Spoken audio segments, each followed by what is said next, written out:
One day a young man went to Buddha. He seemed very upset. Buddha asked him the reason.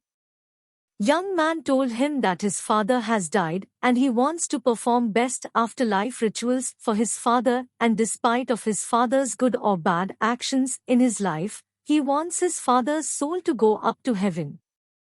I could have gone to any regular priest, but I have come to you with this request, the man added. I want you to carry out an afterlife ceremony for him so that he can enter heaven in the next life and stay there forever. Buddha took the advice of the guy and instructed him to go to the market and purchase 2 earthen pots as well as some butter and pebbles for the pot's interior.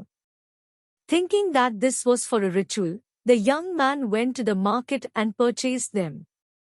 The young man then sealed the pots after adding butter to one and stones to the other. Buddha then instructed him to place the pots in a nearby pond. The young boy followed his instructions, and both pots fell to the pond's bottom.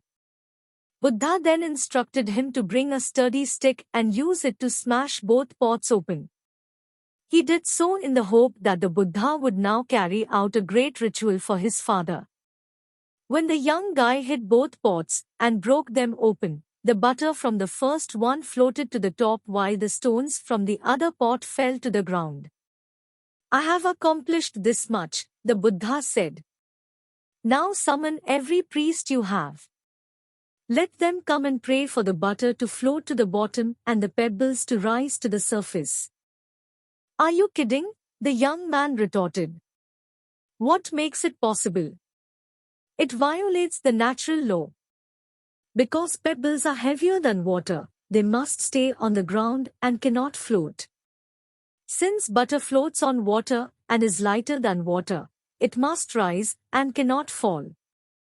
Young man, you are so knowledgeable about nature, yet you refuse to comprehend the universal law, the Buddha retorted.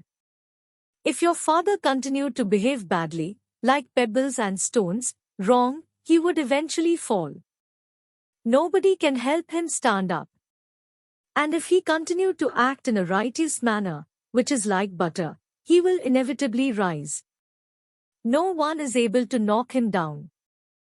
This is karma's rule. Our challenge is that, despite the fact that we do nothing to alter our own behavior and actions, we believe that some invisible power will somehow work in our favor. We must realize that this is a constant law of nature. Teaching, despite their terrible karma, people still expect positive results. But they overlook the fact that fruit depends on what we do. As a result, we must exercise caution in how we live our lives and only do good.